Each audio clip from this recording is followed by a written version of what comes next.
another area which dominated today's Labor conference, and that, of course, was the voice to Parliament. Now, have a listen to the Prime Minister. He was speaking in that opening speech that Michael just referred to there today about the voice. Before the end of the year, not long now, we can take another commitment off the page and see it change our nation for the better. Our commitment to recognise and celebrate the oldest continuous culture on earth, our commitment to listen to Aboriginal and Torres Strait Islander people so we get better results in health and housing and education and jobs, so we close the gap between Indigenous and non-Indigenous Australians. Our commitment to a voice enshrined in Australia's Constitution. Let's get this done together.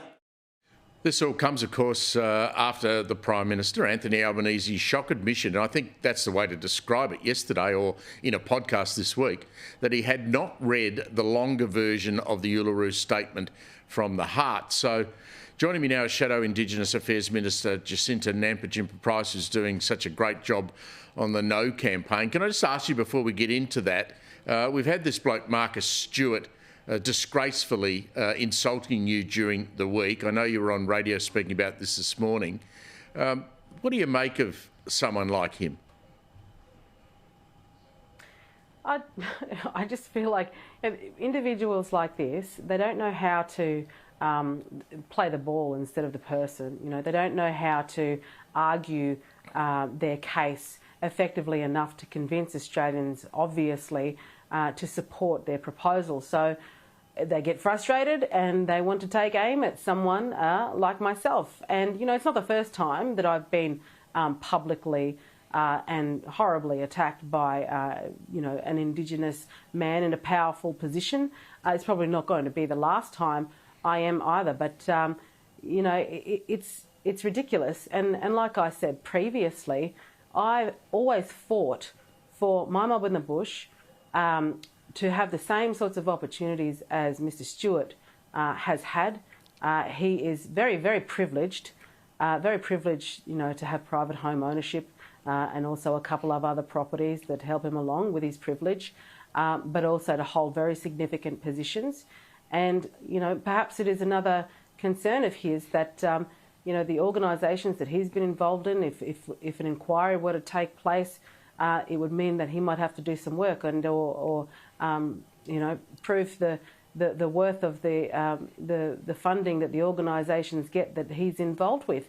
Who knows what it is? But you know, I'm very pleased that my leader Peter Dutton called for an apology from Mr. Stewart. I don't expect anything of it, because to come out and make such comments to begin with, to attack me as a woman, shows just the sort of the depth of character he is himself.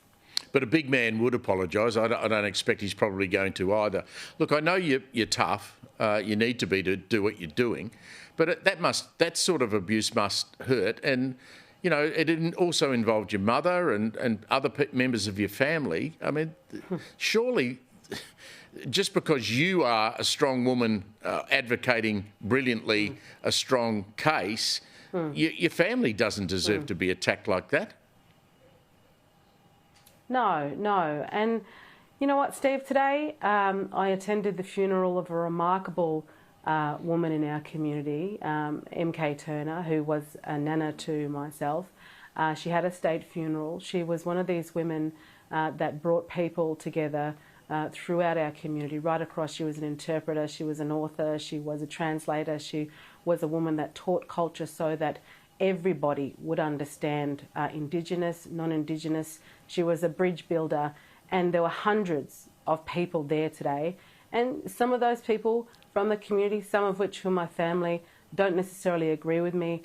A lot of them do. But we came together today, and you know, I threw my arms around so many people today, and they're the true people. They're the grassroots people. Even if they don't agree with how I go about the way I try to fight for them, I'm still fighting for them, and I always have. And many of them today, under these circumstances, understood that, you know, we showed love to one another because of the woman that we were honouring And, you know, it's that sense of community, that sense of family. Me being a Warlpiri woman, I still have Arunda family, I still have Bikingara family, Lurja family, Tiwi family. I have Tiwi right across, you know, family right across the Northern Territory.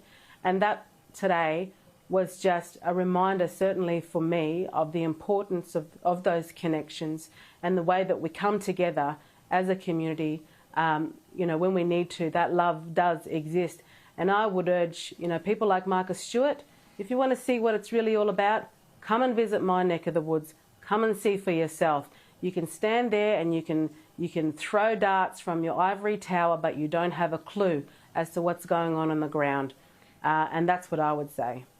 Well said. Just before you go, you've been out on the road a lot, travelling thousands of kilometres, talking to thousands of people. Do you believe the polls as they stand at the moment, and what do you feel? What's your feeling about where the no case is at?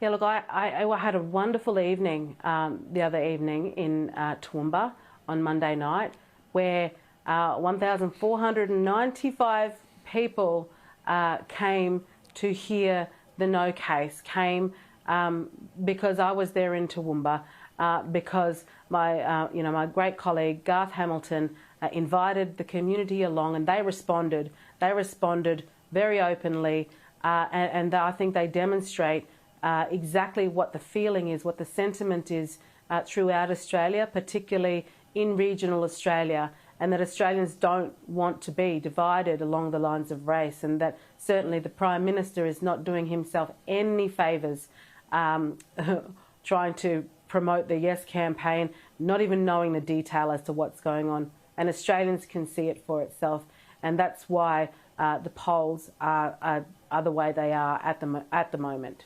Senator, great to catch up. Stay strong and continue your great work. Good on you. Thanks for joining us tonight. Thanks for having me.